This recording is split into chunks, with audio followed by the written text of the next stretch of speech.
अस्सलाम वालेकुम नाज़रीन। 7वीं जमात के मैथमेटिक्स क्लास में आपका खैर मकदम है। प्यारे बच्चों, हम आजकल अलजेब्रिक एक्सप्रेशंस के बारे में बात करते हैं और इस सिलसिले में एक्सरसाइज 12.1 से कुछ क्वेश्चन आज भी हम करेंगे।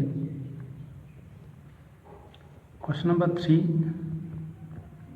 identify the numerical coefficient of terms other than constants in the following expressions। कुछ एक्सप्रेशंस दी हुई हैं इस क्वेश्चन में और हमें उन एक्सप्रेशंस में जो टर्म्स हैं उनका न्यूमेरिकल कोएफिशिएंट बताना है, यानी कि टर्म के साथ जो नंबर है तो वो बताना है कि क्या है।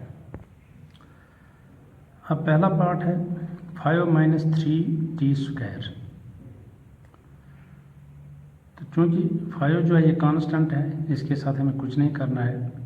दूसरी टर्म इसमें है -3t², इसका हमें बताना है न्यूमेरिकल कोएफिशिएंट। चूंकि इसके साथ नंबर जो है वो है -3, सो इसका न्यूमेरिकल कोएफिशिएंट है -3। अब सेकंड पार्ट है इसका 1 + t + t² + t³।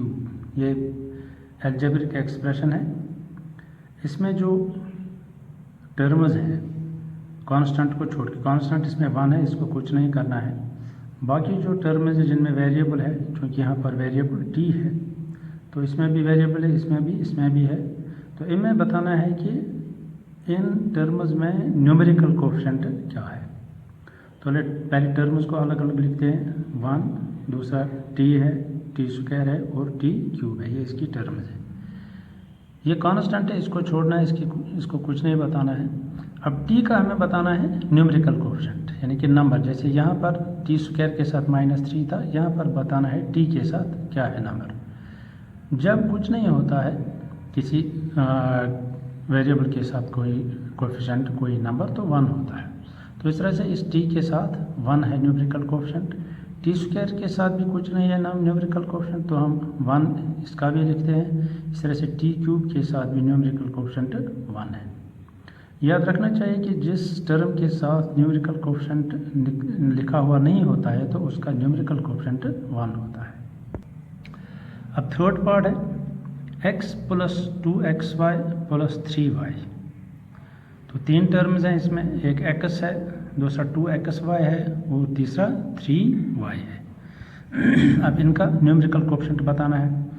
x के साथ कुछ नहीं है न्यूमेरिकल कोएफिशिएंट, तो इसको 1 है।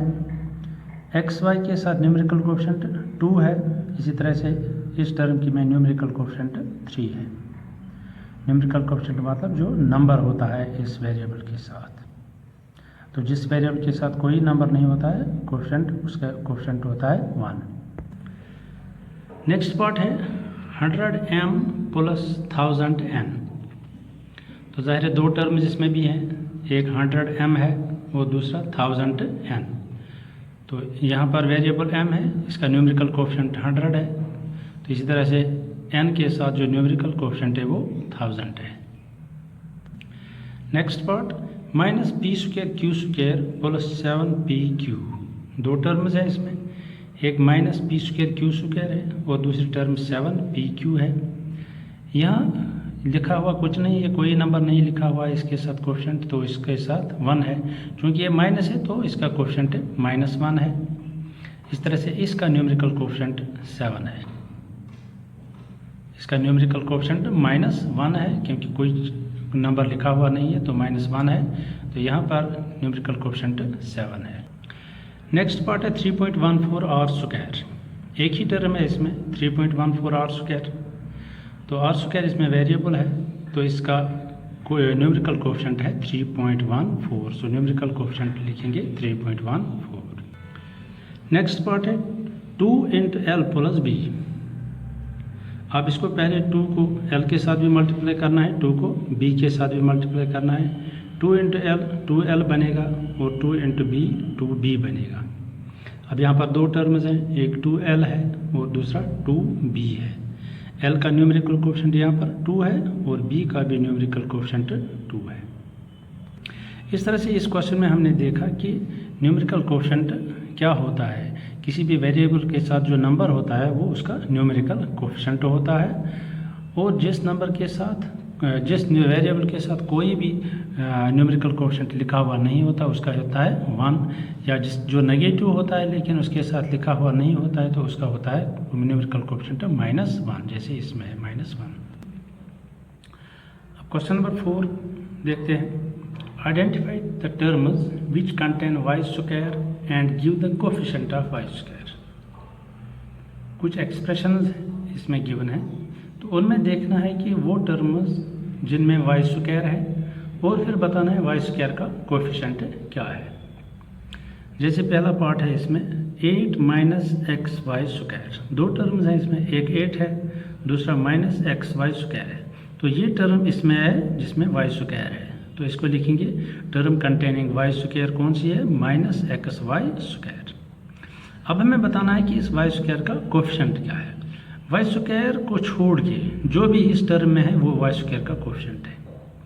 अगर हम वाई स्क्वायर को इसमें छोड़ेंगे तो वहाँ बचता है -x, तो इस तरह से वाई स्क्वायर का कोफिशिएंट यहाँ पर -x है।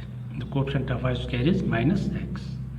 दो टर्म्स थी इसमें 8 - xy स्क्वायर, तो हमें वाई स्क्वायर वाली टर्म है कौन सी, -xy स्क्वायर, और इसमें वाई स्क्वायर का कोफिशिएंट है -x। याद रहे कि यहाँ पर हमें सिर्फ न्यूमेरिकल कोफिशिएंट नहीं बताना, हमें पूरा कोफिशिएंट बताना है। वाई स्क्वायर को छोड़ के जितना भी इसमें है वो इसका कोफिशिएंट है। तो वाई स्क्वायर को छोड़ के इसमें -x है, तो ये वाई स्क्वायर का कोफिशिएंट है। नेक्स्ट पार्ट है 5y स्क्वायर + 7x। पहले हमें देखना है कि वाई स्क्वायर कौन सी टर्म के साथ है। ज़ाहिर इस टर्म के साथ वाई स्क्वायर है, इसके साथ नहीं है, तो हम लिखेंगे जो टर्म वाई स्क्वायर है तो वो ये है 5y स्क्वायर। तो इसमें अब वाई स्क्वायर का कोफिशिएंट क्या है, वाई स्क्वायर को छोड़ के बाकी क्या बचता है इसमें 5, तो coefficient of y square is 5, coefficient of y square is 5। एक और एक्सप्रेशन है 2x square y - 15xy square + 7y square. तो इसमें हमें देखना है कि वाई स्क्वायर किस टर्म के साथ है। अब यहाँ ये टर्म जो है इसमें सिर्फ y है, तो इसके साथ वाई स्क्वायर नहीं है। ये टर्म देते हैं, ये क्या है -15xy स्क्वायर, तो इसमें xy स्क्वायर, इसमें y स्क्वायर है, तो एक तो ये टर्म है।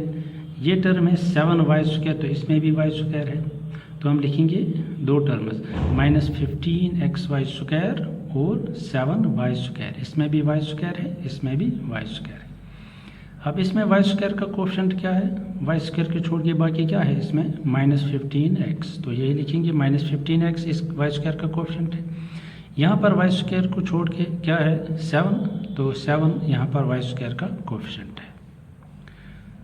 वाई स्क्वायर का कोफिशिएंट बताना है, वाई स्क्वायर को छोड़ के जो भी इसमें है तो वो वाई स्क्वायर का कोफिशिएंट है। तो -15x है इसमें, तो ये वाई स्क्वायर का कोफिशिएंट है। यहाँ पर वाई स्क्वायर को छोड़ के 7 है, तो 7 यहाँ पर वाई स्क्वायर का कोफिशिएंट है। क्वेश्चन नंबर 5 है classify into monomials, binomials and trinomials. पहले पता होना चाहिए मोनोमियल क्या होता है, बाइनोमियल क्या होता है और ट्राइनोमियल क्या होता है। मोनो मीन्स 1, तो जिस एक्सप्रेशन में एक टर्म होती है वो मोनोमियल कहलाती है। बाई का मतलब है 2, अगर दो टर्म्स हैं किसी में तो वो बाइनोमियल कहलाएगी। ट्राइनोमियल, ट्राई मीन्स 3, तो अगर किसी में 3 टर्म्स हैं तो वो ट्राइनोमियल कहलाती है। मोनोमियल जिसमें एक टर्म होगी, बाइनोमियल जिसमें 2 टर्म्स होगी, और ट्राइनोमियल जिसमें 3 टर्म्स होंगी। अब एक एक करके देखते हैं। पहला पार्ट है 4y - 5z। अब इसमें कितनी टर्म्स हैं, एक टर्म है 4y और दूसरी टर्म है -5z, तो 2 टर्म्स हैं। अगर ये 2 टर्म्स हैं तो इसको क्या लिखेंगे, ये है बाइनोमियल, तो इसको लिखेंगे it is binomial. Second part y square, क्योंकि एक ही टर्म है इसमें तो इसको क्या लिखेंगे, मोनोमियल। ठीक है, थर्ड पार्ट पर चलते हैं x + y - xy। यहाँ कितनी टर्म्स हैं, एक टर्म x है, दूसरा टर्म +y है और तीसरी टर्म -xy, तो 3 टर्म्स हैं। जब 3 टर्म्स होंगी उसको क्या लिखते हैं, ट्राइनोमियल। सो ये ट्राइनोमियल है। नेक्स्ट पार्ट 100, ये सिर्फ एक ही टर्म है तो इसको लिखते हैं, क्या लिखेंगे इसको, मोनोमियल।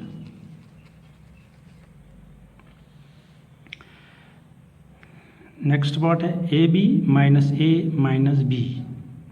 अब कितनी टर्म्स हैं इसमें, एक टर्म ए बी है, दूसरा टर्म माइनस ए है और तीसरी टर्म माइनस बी है, तो 3 टर्म्स हैं। इसको भी लिखेंगे ट्राइनोमियल। नेक्स्ट है 5 माइनस 3t, एक टर्म 5 है और दूसरी टर्म माइनस 3t है, तो इसको लिखेंगे बाइनोमियल। जिसमें 2 होती हैं उसको लिखते हैं बाइनोमियल। नेक्स्ट है 4p² cube minus 4pq square. यहाँ भी कितनी टर्म्स हैं, पहली टर्म है 4p² क्यूब और दूसरी टर्म है माइनस 4pq स्क्वायर। 2 टर्म्स हैं, 2 टर्म्स वाले को क्या कहते हैं, बाइनोमियल। तो ये बाइनोमियल है। अब 7mn, कितनी टर्म्स हैं, एक ही टर्म है, तो इसको क्या लिखेंगे, मोनोमियल।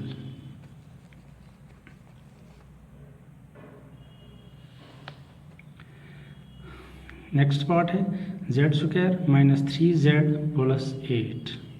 बताइए कितनी टर्म्स हैं, एक टर्म प्लस z², दूसरी टर्म माइनस 3z और तीसरी टर्म प्लस 8, तो इसको भी लिखेंगे क्या, ट्राइनोमियल। एक और देखते हैं a² प्लस b²। इसमें कितनी टर्म्स हैं, 2 टर्म्स हैं, एक a² है और दूसरा प्लस b² है। 2 टर्म्स वाले को क्या कहते हैं, बाइनोमियल।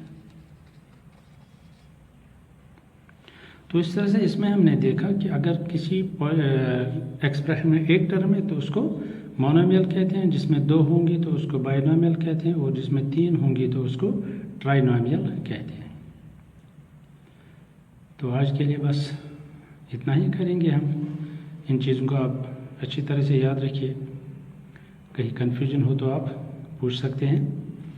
अगली क्लास तक के लिए इजाज़त दीजिए। Best of luck, thank you for watching.